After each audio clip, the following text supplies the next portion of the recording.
कोई और क्वेश्चन है तो आप लोग पूछ लें, वरना हम आगे चलते हैं। तो फंक्शनल की और बहुत सारी फॉर्म्स हैं, हम आगे पढ़ेंगे भी, देखेंगे भी, चलें अभी हमें इसको डिस्कस नहीं करा। तो ये जो हमने बातें की है ना सारी इनको सॉल्व करने के तीन तरीके हैं, ऑप्टिमाइज करने के तीन तरीके हैं।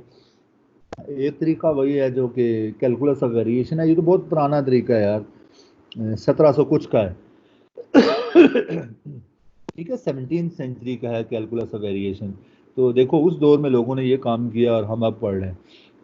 दूसरा तरीका जो है, जो हमारे पास है, ऑप्टिमल कंट्रोल थ्योरी, ये दिया था इसने, बेलमैन ने। ये उसका मेथड है, नहीं बेलमैन आगे आता है, जो उसका ऑप्टिमल कंट्रोल थ्योरी में आता है, ये 1962 और उनके काम है। फिर उसके बाद नेक्स्ट आता है जो कि डायनामिक प्रोग्रामिंग है। ये जो है ना, ये बेलमैन वगैरह, ये इसका है 1957, ऊपर जो ऑप्टिमल कंट्रोल थ्योरी था, ये उसका रेफरेंस भी है उस पेपर का भी। और ये डायनामिक प्रोग्रामिंग वगैरह भी इसी के अंदर आती है। चले इसकी हम उस हिस्ट्री में फिर देखेंगे, जाएंगे कभी मौका मिला तो।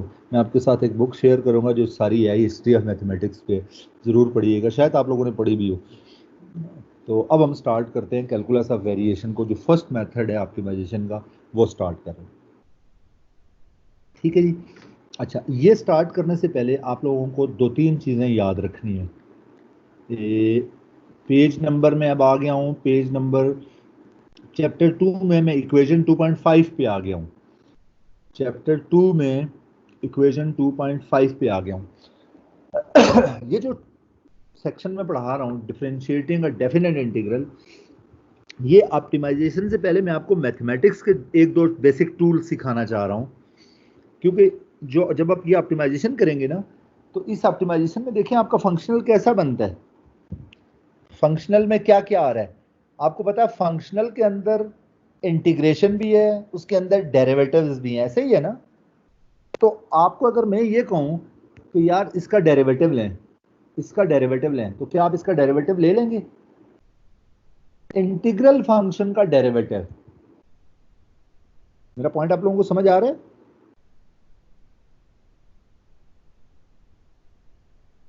नहीं सर। नहीं समझ आ रहा? कोई बात नहीं, जहां इतनी बातें नहीं समझ आ रही, ये भी नहीं समझ आ रहा, तो क्या फर्क पड़ता है। ये देखो, मैक्सिमाइज और मिनिमाइज, मैक्सिमाइजेशन मिनिमाइजेशन के लिए डेरिवेटिव चाहिए होता है ना। तो अगर मैं आपसे ये कहूँगा इसका डेरिवेटिव लें, तो वो तो आप नहीं ले सकते ना, क्योंकि आपको अभी पता ही नहीं है कि ऐसे फंक्शनल जो इंटीग्रल के अंदर हो उनका डेरिवेटिव कैसे लिया जाता है। मेरा पॉइंट समझ आ रहा है?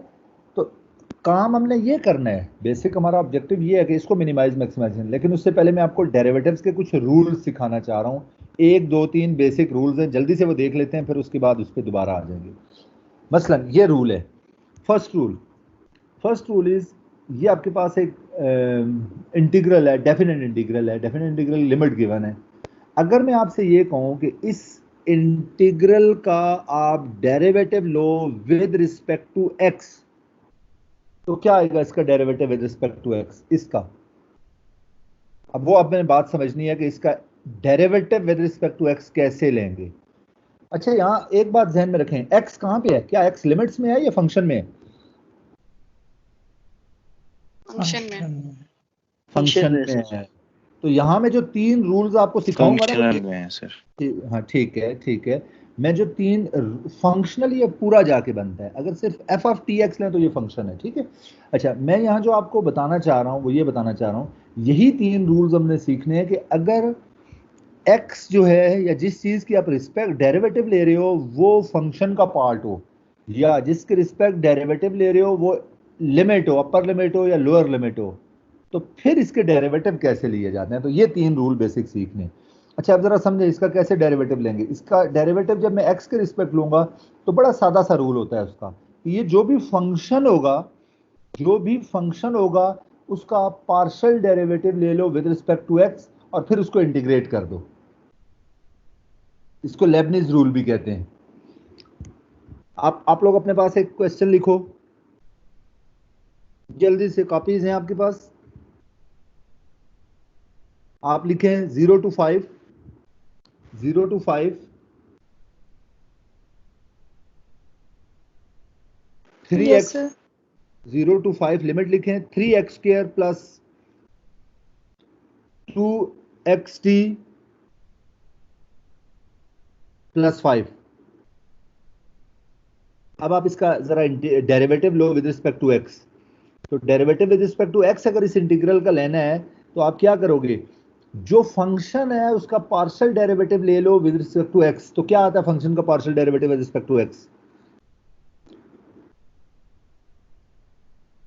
6x plus 2 6x plus 2t 2t। Good. अब ये यहाँ ये जो 2.6 है ना, 2.6, इसमें ये वाला पुट कर लो, पार्शियल डेरिवेटिव वाला 6x plus 2t पुट करो और उसका 0 to 5 करके dt करके उसका इंटीग्रल ले लो, तो वो आपका रिजल्ट है। क्लियर होगी बात? Yes sir. अभी तो लिमिट पुट करके उसका इंटीग्रेशन देंगे ना सर? हाँ सर नीचे वाली बात नहीं समझ आई। मैं बताता हूँ। देखो, जो तुम्हारे पास फंक्शन था उसका डेरिवेटिव लिया ना, तो वो क्या आया था 6t plus 2t। 6x plus 2t 6x plus 2t।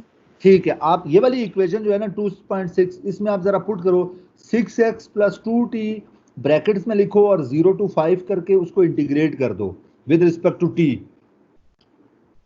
तो क्या जवाब आएगा? 6x का इंटीग्रल आएगा 6xt, क्योंकि वो x तो कांस्टेंट है ना, t के रिस्पेक्ट इंटीग्रल ले रहे हैं, तो वो आ जाएगा 6xt plus 2t square divided by 2, तो t स्क्वायर। तो रिजल्ट आएगा 6xt प्लस t स्क्वायर।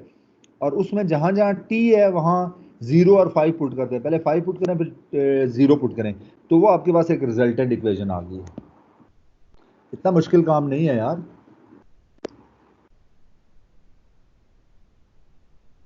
अभी भी नहीं समझ आई? सर जहाँ t होगा वहां लिमिट पुट करेंगे या जहाँ x होगा? इंटीग्रल किसके रिस्पेक्ट ले रहे हैं? 30x माइनस वो आएगी सर, 5x आएगी सर उसकी। तो वो आंसर। सुनो बात, सुनो, वो जो इक्वेशन है वो इक्वेशन x में रिजल्ट आ जाएगा। ऐसे ही होगा ना, x में वो इक्वेशन आ जाएगी, Yes. क्योंकि t की जगह 30x plus तो 25 है। हाँ, वो पाथ टाइप एक चीज आ गई जी है सर। x में। हाँ, t की इसलिए पुट करेंगे क्योंकि t के रिस्पेक्ट डेरिवेटिव है, और जो रिजल्टेंट इक्वेशन होगी वो x में होगी। 30x माइनस 25 आंसर आ गया। जो भी आता है वो आप लोग माशाल्लाह पढ़े लिखे लायक लोग हैं। तो समझ प्रॉब्लम आ है? गई सर, नहीं समझ आ गई। ठीक है जी, तो फर्स्ट रूल क्लियर हो गया? Yes sir. ठीक है जी। तो कभी भी आपको ऐसा करना हो कि कोई भी डेफिनेट इंटीग्रल का आपको डेरिवेटिव अगर लेना है, और वो जिसका डेरिवेटिव लेना है वो अगर फंक्शन का पार्ट है, तो उस केस में जो भी फंक्शन है उसका जस्ट पार्शियल डेरिवेटिव है उसके रिस्पेक्ट लें और फिर दोबारा इंटीग्रेट कर दें। ये रूल्स आगे के लिए याद रखने हैं, यही सारे यूज होंगे। ठीक है, फर्स्ट रूल क्लियर? आगे चलें। Yes sir. यस जी सर। ये क्या बता रहा है, जरा इसको बताएं, जरा कौन बताएगा आप में से? 2.8 2.7 से 2.8 आया है जी।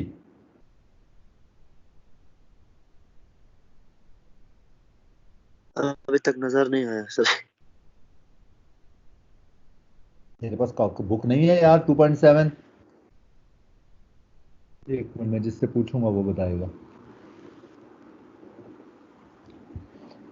जी एमन, आप बताएं।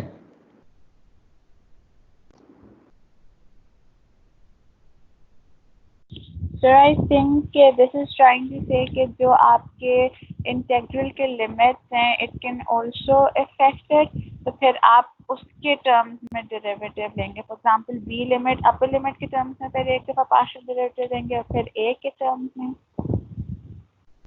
यार किसी एक के रिस्पेक्ट जो डेरिवेटिव ले रहे हैं वो कैसे ले रहे हैं? देखो, जब आप b के रिस्पेक्ट डेरिवेटिव लेंगे, अपर लिमिट के रिस्पेक्ट डेरिवेटिव लेंगे, तो आपको और कुछ भी नहीं करना, आपको इसका फंक्शन उठाना है और उस फंक्शन उठा के उसमें जहां जहां t है वहां पे b पुट कर देना है, तो वो आपके पास रिजल्ट आ जाएगा।